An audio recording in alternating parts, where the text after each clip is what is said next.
30 నిమిషాలలో నొప్పి లేకుండా వేడికోస్ వెయిన్ చికిత్స. ఆవేశ హాస్పిటల్, హైదరాబాద్. సో యాక్చువల్గా ఒక వ్యక్తి పాలిటిక్స్లోకి రావాలన్నా లేకపోతే బిజినెస్లోకి వెళ్ళాలన్నా ఇంకా ఏ ప్రొఫెషన్లోకి వెళ్ళాలన్నా కానీ ఆ ప్రొఫెషన్ ఎట్లుంది, ఆ ప్రొఫెషన్లో నాకు ఎంత స్కోప్ ఉంటుందని చూసుకొని వెళ్తారు. మీ విషయానికి వచ్చేసరికి యాక్చువల్గా ఒక బిజినెస్ మ్యాన్గా చాలా సక్సెస్ఫుల్గా ఉన్నప్పుడు ఆల్రెడీ బయట టాక్ ఎట్లుంది పాలిటిక్స్ గురించి అని అంటే భ్రష్టి పట్టిపోతేనే అసలు ఈ పాలిటిక్స్ అంటేనే చెత్త అన్న కాడికి వచ్చింది. అలాంటి టాక్ వినిపిస్తున్న సమయంలో మీరు మంచి బిజినెస్ మ్యాన్ కాస్త పాలిటిక్స్లోకి ఎందుకు వచ్చారు మరి? ఇందులో రెండమ్మా. ఒకటి, దేవుడు నాకు కావాల్సిన దానికంటే అన్నీ ఎక్కువ ఇచ్చాడు. అన్నీ అంటే ఒక జ్ఞానం, చదువు, రూపం, మంచి భార్య, పిల్లలు, తక్కువ వయసులో కావాల్సినంత సంపద అన్నీ ఇచ్చాడు. ఇచ్చిన తర్వాత ఇంతకంటే ఎక్కువ మన స్వార్థం పోవడం అనేది కరెక్ట్ కాదు. నేనైనా ఇంకొకళ్ళైనా ఏదో ఒక రోజు అన్ని ఇక్కడ వదిలిపెట్టి పైకి వెళ్ళాల్సిన వాళ్ళమే. ఇటువంటి టైంలోనే మేధావుల అవసరం ఉంటుందనేది నా ప్రగాఢ. ఇది ఇప్పుడు అంతా బాగున్నప్పుడు, సొసైటీలో అంతా బాగుందనుకోండి, నాలాంటి వాళ్ళు అవసరం లేదు. అలాంటప్పుడు నాలాంటి వాళ్ళు బిజినెస్ చేసుకోవాలి. సొసైటీకి ఎప్పుడైతే బాగలేదో, ఎప్పుడైతే కష్టాలు ఉన్నాయో, ఎప్పుడైతే అరాచకం ఉందో అలాంటి అప్పుడే నాలాంటి ధైర్యవంతులు, సమర్థవంతులు, పోటీ చేయగలిగిన అన్నీ ఉన్నవాళ్ళు రావాలి. అందుకని ఏమవుతుంది మహా అంటే నా సాక్రిఫైస్, 1% సాక్రిఫైస్ కోట్ల మందికి ఉపయోగపడింది అనుకోండి, ఇంకంతకంటే ఏముంటుంది? బేసిక్గా మన వాళ్ళు ఇక్కడ నుంచి వేరే దేశంలో వెళ్ళిపోయి అక్కడ ఉంటున్నారు ఎన్ఆర్ఐలు, అక్కడ వర్క్ చేస్తుంటారు వాళ్ళు, సాఫ్ట్వేర్లు కావచ్చు, డాక్టర్లు కావచ్చు, ఏదైనా కావచ్చు, ఏ ఫీల్డ్లో ఉన్నా కానీ కొంచెం సాఫ్ట్గా మాట్లాడుతుంటారు, మెత్తగా మనుషులు మెత్తగా అయిపోతారు పాపం. ఇక్కడ చాలా రఫ్గా ఉంటారు జనాలు. సో అట్లా పోలిస్తే మీరు కూడా ఒక సాఫ్ట్ వ్యక్తిగానే చూడాలి. కానీ మీరు అసలు అసలు ఎట్లా అంటే తగ్గుతలేరు ఎక్కడ కూడా, ఎవరికి కూడా. అంటే ఎవరినైనా సవాల్ చేయగలిగే ఓ కెపాసిటీ మీలో ఉందని ప్రూవ్ చేసుకుంటున్నారు. ఈ ధైర్యం ఎవరిని చూసుకొని, దేని చూసుకొని మీకు ఇంత ధైర్యం? ఎవరు అనేది నాదనే కదమ్మా. మనం ఎప్పుడైతే ఒక లైఫ్ ఒక నీతి నిజాయితీతో బతుకుతామో, షార్ట్ కట్స్ తీసుకోకుండా, ఏ వ్యక్తికైనా ఆ ధైర్యం ఉంటుంది. నేనే కాదు, పవన్ కళ్యాణ్ గారు ఉన్నారు, ఆయన కూడా ధైర్యంగా ఎందుకు మాట్లాడతారంటే ఆ నిజాయితీకి వచ్చేటువంటి కాన్ఫిడెన్స్, ఆ ధైర్యం. ఎందుకంటే మనకు తెలుసు మనం ఎక్కడా తప్పు చేయలేదు. ఎక్కడ తప్పు చేయనప్పుడు ఎవడైనా మనం ఏం చేయగలుగుతారు? ఎవరు ఏం చేయలేరు. Society, that is the power of nature. మీకు భయం లేదా సార్? ఎప్పుడైతే పాలిటిక్స్ లోకి వచ్చిన తర్వాత మనం చేసినా చేయకుండా బురద చల్లుతారు అనే ఒక నమ్మరు కదమ్మా, నమ్మరు కదా. ఇప్పుడు అంటే నేను చెప్పేది ఏంటంటే, ఇప్పుడు మీరు సపోజు సొసైటీలో యావరేజ్ కన్సెన్సస్ అనేది ఒకటి ఉంటుంది ఎప్పుడు. ఎవరి మీద ఎవరైనా బురదేయచ్చు. అంటే మీకు ఎగ్జాంపుల్ చెప్తున్నా, మీరు ఎవరైనా మోడీ గారు అవినీతి పరుడు సొంతగా అని మీరు ప్రూవ్ చేయగలరా? ఎవరైనా చేయగలరా? ఎక్కడైనా చేయలేరు. ఎందుకంటే ఆయన అవినీతి పరుడు కాదు కాబట్టి. పవన్ కళ్యాణ్ గారిని అయినా అంతే. ఆ క్యారెక్టర్స్ ఏంటంటే పబ్లిక్ యావరేజ్ ఎప్పుడు కరెక్ట్గా ఉంటుంది. నలుగురు ఐదుగురు ఏదన్నా అన్నా కూడా అవి ఎక్కువ రోజులు నిలబడవు.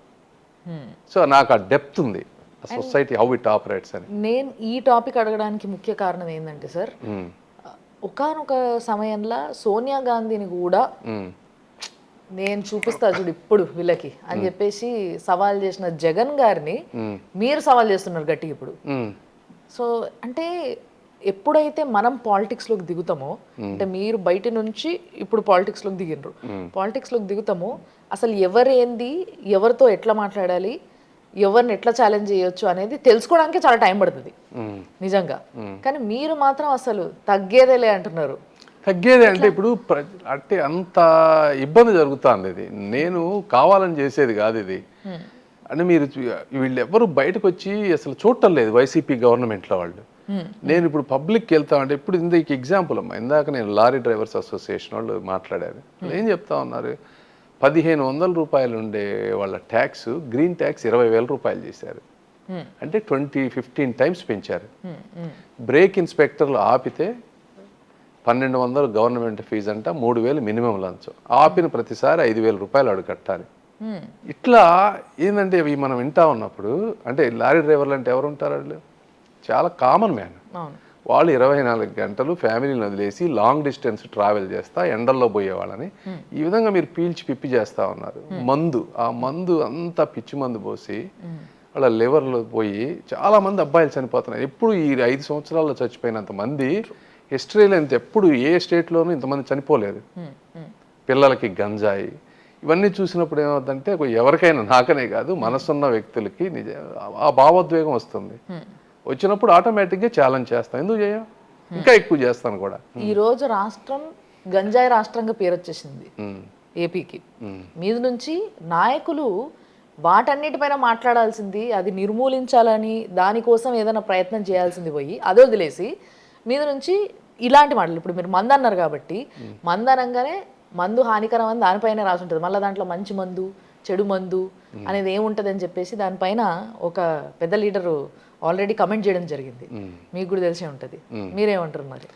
ఇదే ఒక నాలెడ్జ్ లేని వ్యక్తులకి మంత్రి పదవులు వస్తే ఇలానే ఉంటుంది. హానికరం అని ఎందుకు చెప్తారంటే ప్రపంచం ఇక్కడే కాదు, రష్యా కానీ అమెరికా చాలా చోట్ల మందు తాగుతారు, అందరూ తాగుతారు ప్రపంచం మొత్తం. ఇది ఇక్కడ ఒక్కటే కాదు, వాళ్ళు ఎవరు చచ్చిపోవట్లేదు కదా. ఇక్కడ ప్రాబ్లం ఏంటంటే స్పిరిట్ ఎక్కువ వాడుతున్నారు వీళ్ళు. ఓకే, స్పిరిట్ ఎక్కువ వాడటం వల్ల అది ఎడిక్షన్ పొటెన్షియల్ ఎక్కువ అయిపోతుంది పేదవాళ్ళకి. వాళ్ళకి అవన్నీ తెలియవు ఇవన్నీ. అది ఒకటి. రెండోది, ఈ కాస్ట్ 60 రూపాయలు ఉండేది 200-300 రూపాయలు అయిపోయేటప్పటికి డైలీ లేబర్లో వాళ్ళకి ఆ ఇన్కమ్ లేదు. ఇన్కమ్ లేకపోయేటప్పటికి ఏం చేస్తున్నారంటే ఈ శానిటైజర్స్లు వాటిలో కూడా ఆల్కహాల్ ఉంటుంది, పెయింట్ రిమూవర్స్, ఇవన్నీ చాలా వాటిలో ఆల్కహాల్ కంటెంట్ ఉంటుంది. అవి తీసుకొచ్చి థమ్సప్ వీటిలో కలిపి తాగుతున్నారు. ఓ మై గాడ్, ఇది వాస్తవం. మీరు కావాలంటే నేను చెప్పడం కాదు, మీరు వెళ్ళి అడగండి. నేను ఎందుకంటే డోర్ టు డోర్ ఇళ్లలో తిరిగాను, మహిళలు చెప్తున్నది. మరి ఈ ప్రాబ్లంకి మీ దగ్గర సొల్యూషన్ ఉందా సార్? సొల్యూషన్ ఏంటి అసలు? అది మీరు హై స్పిరిట్ ఉండేవి, క్వాలిటీ కంట్రోల్ లేని వాటి అన్నిటి మీరు అర్జెంటుగా బ్లాక్ చేయాలి. రెండోది, ఇంత కాస్ట్ ఎందుకు అవుతుందంటే 70% జగన్మోహన్ రెడ్డి గారికి ఇందులో కమిషన్స్ వెళ్తున్నాయి. ఇది వాస్తవం. ఎందుకంటే ఈ మందు ఎవరైతే తయారు చేసేవాళ్ళు నాకు తెలుసు, వాళ్ళు పేర్లు నేను చెప్పను, కానీ ఈ జగన్మోహన్ రెడ్డి గారికి నేను ఛాలెంజ్ చేసి చెప్తా ఉన్నా, ఆయన్ని మీ మీడియాలో కానీ ఏదైనా ఆయన ఆరాధించే వ్యక్తులు కళ్ళల్లోకి సూటిగా చూసి 70% వీటిలో నేను కమిషన్ తీసుకోవట్లేదని ఆయన చెప్పమనండి. 70% కమిషన్ అంటే ఎవరు? పేదవాళ్ళకంటే 100 రూపాయలకు రావాల్సిన బాటిల్ 200 రూపాయలు, 170 అంతా తీసుకుంటున్నారు. మరి ఈ 70 రూపాయలు మీరు తింటున్నారు కదా, అవినీతి సొమ్మే కదా. సొంత బ్రాండ్లు తెచ్చుకోవడానికి కారణం ఇవే కదా, ఇవంతా ఇవన్నీ మేనేజ్ చేస్తున్నారు కదా. సో ఇవన్నీ చూసినప్పుడు ఏంటి, మరి ఒక మనిషి పేదవాళ్ళ ఇంట్లో ఒక మగ మనిషి చనిపోతే అందులో వైఫ్ ఎలా బతకాలి, 2-3 పిల్లలు ఉంటారు, వాళ్ళు ఎలా బతకాలి చూసినప్పుడు ఆవేశం వస్తుంది, ఆవేదన వస్తుంది. దానికి డెఫినెట్గా ఛాలెంజ్ చేస్తాం, ఎందుకు చేయం, వచ్చిందే అందుకు కదా. Yeah true. సో మరి గంజాయి విషయంలో ఇది పరిస్థితి. నిజంగా దీనిపైన నిర్మూలన అవసరం. అంటే గంజాయి అనేది ఇక్కడనే కాదు సార్, ఈ రాష్ట్రం దాటి వేరే రాష్ట్రాలకు కూడా పోవడం జరుగుతుంది. అక్కడ కూడా దొరుకుతున్నారు గంజాయి, ఇంత పట్టుకొచ్చినారు ఆంధ్ర నుంచి అని చెప్పేసి. సో దాన్ని ఫస్ట్ ఆపాలంటే, అంటే మీరు ఇప్పుడు దాకా మందు గురించి మాట్లాడినప్పుడు గంజాయిని ఆపడానికి ఏం చేయాలంటారు? ఏంది అట్లే ఇప్పుడు అసలు పోలీసు వ్యవస్థకి వాళ్ళు తలుచుకుంటే ఏదైనా సరే 2 డేస్లో చేస్తారమ్మా. అలానే ఇప్పుడు గంజాయి కానీ ఇంకోటి కానీ అసలు ఇప్పుడు చంద్రబాబు నాయుడు గారిని కానీ ప్రతిపక్ష నాయకుల మీద కానీ ఎన్ని కేసులు పెట్టి బాబు గారిని అరెస్ట్ చేశారు?